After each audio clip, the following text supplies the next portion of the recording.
10,000 लोग को डायरेक्टली और इनडायरेक्टली जॉब अपॉर्चुनिटीज मिलेगी। हम अपने वेयर हाउसेज गोदाम में 150 एकड़ के स्केल में अबाउट 1200 करोड़ इन्वेस्टमेंट का प्लान कर रहे हैं। इसमें से एक बड़ा गोदाम यहां पटना में ही होने वाला है। इससे 2000 लोग को एम्प्लॉयमेंट की अपॉर्चुनिटीज मिलेगी। इसके अलावा हम 6 जगह में, ये 6 जगह है पूर्णिया, बेगूसराय, दरभंगा, समस्तीपुर, किशनगंज और अररिया में अपना साइलो स्टोरेज को 1.5 लाख मेट्रिक टन से बढ़ाकर 2,75,000 मेट्रिक टन करने के लिए हमारे अदानी एग्री लॉजिस्टिक्स 900 करोड़ का इन्वेस्टमेंट ऑलरेडी और लोग भी हैं, 4 लोग और हैं। हम जो आए हैं टेक्नोलॉजी सेक्टर के लिए, बड़ी अच्छी बात है कि हम सब सैनिक स्कूल से ही हैं, दूसरे बैच से। प्रशांत जी हैं, महेश हैं स्टेज पे, और बड़ा अच्छा लगता है कि हम लोग साथ काम करते हैं और ये प्रयास रहता है कि हम लोग कुछ कर सकें यहाँ। So that we start from there in terms of what we can do and how we can expand. मैं एक कंपनी में अपना सारा जीवन सैनिक स्कूल के बाद मिस्रा से पढ़ा, फिर टाटा स्टील में काम किया कुछ दिन, और उसके बाद से सेमीकंडक्टर सेक्टर में ही काम किया।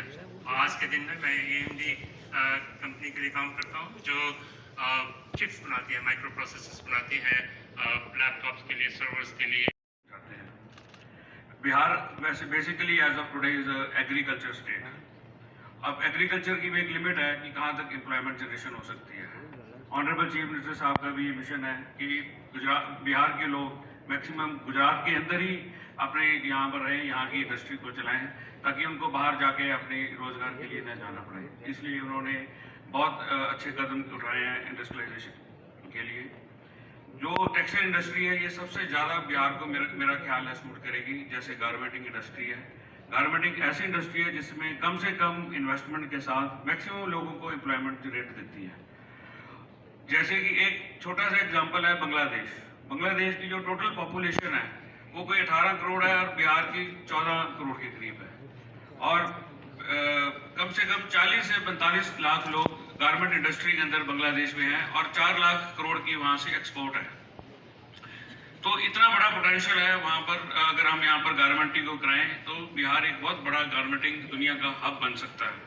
उसके लिए एक इंफ्रास्ट्रक्चर हमें यहाँ डेवलप करना पड़ेगा, कंप्लायंस फैक्ट्रीज बनानी पड़ेगी, और लेबर लॉज को थोड़ा सा इम्प्रूव करना पड़ेगा ताकि बाहर के लोग यहाँ पर आए। मैं फंडामेंटल्स पे विश्वास करता हूँ, और फंडामेंटल बोलता है कि बिहार साउथ कोरिया और ताइवान के आगे जा सकता है, क्योंकि सारी दुनिया का कैपिटल फ्लो करता है जहां उसको रिटर्न ऑन कैपिटल सबसे ज़्यादा मिलता है। और रिटर्न ऑन कैपिटल वहीं ज़्यादा मिलता है जहां पे लैंड कॉस्ट कम है और जहां पे लेबर कॉस्ट कम है।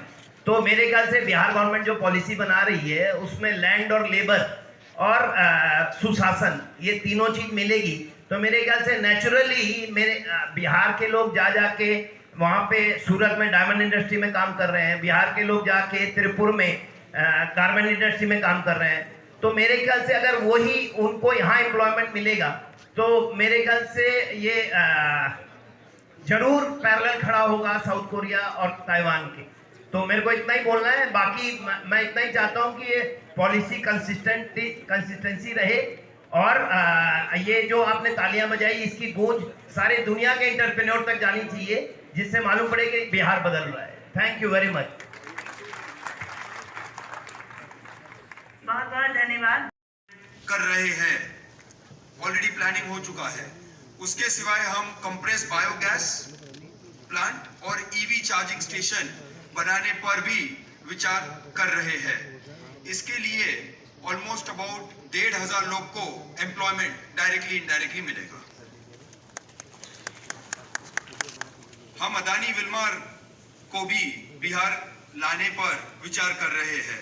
यहाँ पर शुरुआत में हम फ्लावर मिल, RFM plant, solvent extraction plant, को जनरेशन, और ये हम सासाराम रोहतास में पैडी प्रोसेसिंग प्लांट बनाने के लिए 800 करोड़ रुपए का निवेशन करने वाले हैं।